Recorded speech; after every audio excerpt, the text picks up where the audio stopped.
Hello from Seoul. A lot of people are looking for something that's easy, nutritious, budget-friendly, and still tastes amazing. Sounds too good to be true? Then just invest 20 minutes on this. Trust me, if you do, your whole family will have a super satisfying dinner for a busy weeknight.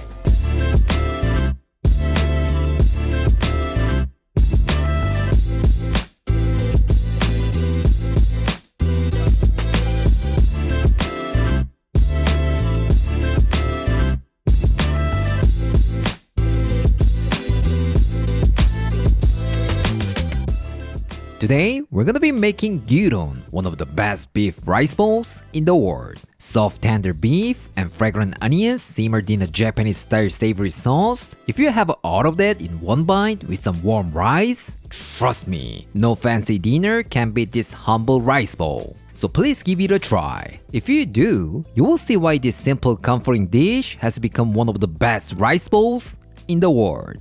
For this, you will need some beef, onion, green onions, and rice. That's it. Simple ingredients, right? But if you want to feel more authentic Japanese vibe, bring this bad boy over here. Beni Shuga. Trust me, it may seem like nothing, but this pickled ginger will make you feel like it just came out of a Japanese restaurant. Alright, let's start with the onions. Take 2 medium onions and thinly slice them. If you like them to have some texture, you can totally slice them thicker. But if you're looking for a quick, easy weeknight dinner, I recommend slicing them thin, because that way, they will release their flavor much faster. Next, thinly slice 3 green onions. And as always, separate the whites and greens. Today, we're not making an aromatic oil, but we still use the white parts to build the flavor, and the green parts will be our beautiful garnish. So make sure you keep them separate, like this. Once that's done, take 1 pound of thinly sliced beef and cut that into nice bite-sized pieces. You can usually find this kind of thinly sliced beef at any Asian grocery store. And if you are in Korean groceries, look for bulgogi cut. Since I make this dish almost every week, I always stock up on bulgogi cuts from a Korean grocery store and keep them in the freezer. That way, whenever I want to make this dish, I can just pull out the beef from the freezer and whip it up in 10 minutes. Pretty good tip, right? What? No Asian grocery store near your place? Don't worry about it. Just grab any steak and pop it in the freezer. And then once it gets firm, but not rock solid, you can simply thinly slice it against the grain. Problem solved, right? Alright, let's move on to the sauce. In a small container, combine 1.5 cups of water, 6 tablespoons of soy sauce, 6 tablespoons of mirin, 1 tablespoon of sugar, 1 teaspoon of hondashi, Japanese dashi powder, and give it a good mix. Super simple, right? But if you're cooking for someone who can have alcohol, like a pregnant woman or kids, then just combine 1 3/4 cups of water, 6 tablespoons of soy sauce, 1.5 tablespoons of sugar, 1.5 teaspoons of hondashi, and give it a good mix. This way, even without mirin, you can still make a delicious gyudon. And that's how we made it during Claire's pregnancy. By the way, we have all the instructions and a list of ingredients on our blog at ronandclaire.com, so please visit here if you need a written recipe. Alright, it's cooking time. Pour the sauce into a large pot. Add the sliced onions, white part of the green onions, and bring it to a boil. Once it starts boiling, reduce the heat to medium and let them simmer for about 2 minutes or until the onions turn translucent.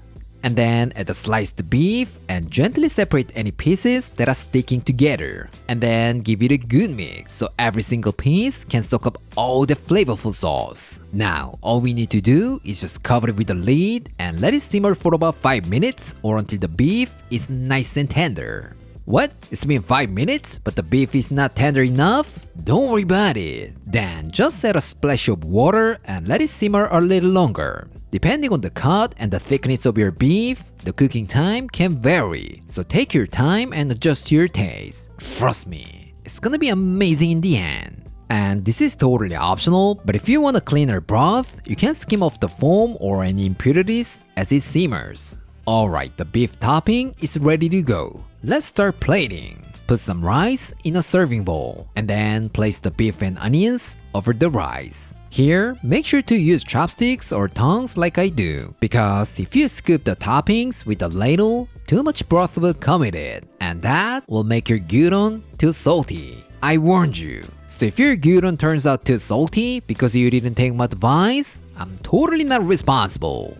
And then to that, add 1 or 2 tablespoons of the broth. That's it. Super simple, right? There's no reason not to try this at home. For information, I never throw out the leftover broth after finishing the gyudon. I add some mushrooms or tofu, simmer it again, and make a second rice bowl out of it. Pretty good tip, right? So give it a try. You will absolutely love that too. Alright, to finish it off, let's add some pickled ginger and green onions on top. Couldn't be any easier, right? This is totally optional, but to make it look even prettier and tastier, I'm just gonna add a soft boiled egg. But you could also go with a sunny side up or even a poached egg. It's totally up to you. Whatever you do, they'll all add that nice creaminess and richness to your gyudon. Alright, it's done. You wanna know how it tastes? Let's call our taste tester.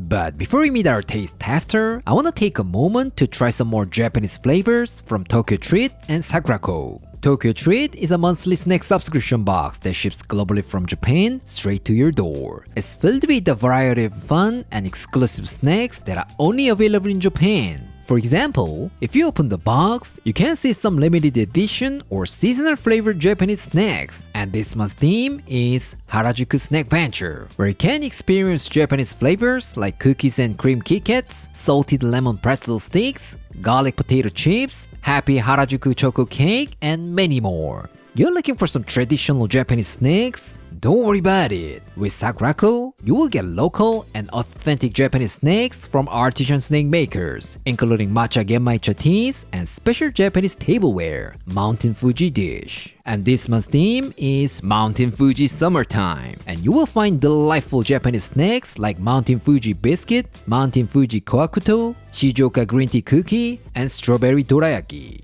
What? You're kind of worried about getting local snacks because of the language, ingredients, or allergens? Don't worry about it. Tokyo Treat and Sakurako provide a booklet in the box. It contains all the information about the snacks, snack makers, and even interesting cultural stories about Japan. If you're interested in experiencing Japan from the comfort of your home, go to the link in my description and use my code ANC. You will get $5 off your first order. You want to experience real Japan? Wherever you are, Tokyo Treat and Sakurako will be with you. Thank you for sponsoring this video, Tokyo Treat and Sakurako. Claire? Ooh. It's gonna be a very short review because our baby is crying. But as always, it looks super delicious. Let's give it a try. 일단 색감이 되게 강렬하게 대조돼가지고 예쁘다. 구나 잠깐만 엄마 먹잖아.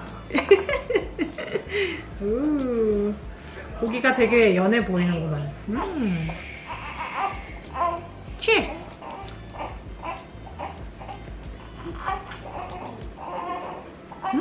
맛있다. 소스도 짭조름하니 입맛을 그냥 쫙쫙 끌어주는 그런 맛이고, 고기도 되게 연해가지고 그냥 입에 넣자마자 그냥 너무 얇잖아. 그래가지고 그냥 입에 넣자마자 잘 부드럽게 그렇게 잘 넘어가는 그런 맛있는 맛입니다. 요즘과 같이 흔히 보느라고 솔직히 그냥 여러가지 반찬 놓고서 여유롭게 밥을 즐겨 먹을 수 없을 때, 이럴 때 나를 위한 정말 제격의 그런 음식인 것 같아. 그냥 딱 한 입 착 먹고 애 보고, 한 입 착 먹고 애 보고 하기 너무 좋은 음식인 것 같다. I think that's why he chose this menu for this week. Thank you, Aaron. I really enjoyed. Little Hoon is sleeping right now. Today we made Gyudon, one of the best Japanese rice bowls of all time. How was it? Like I said earlier, it's simple, nutritious, and absolutely delicious, right? That's exactly why I make this dish at least once a week. So please give this a try. If you do, I'm pretty sure it's not only gonna save your time, but it's also gonna be your super satisfying dinner for a busy weeknight. Alright, this is it for today, and I'll see you next time.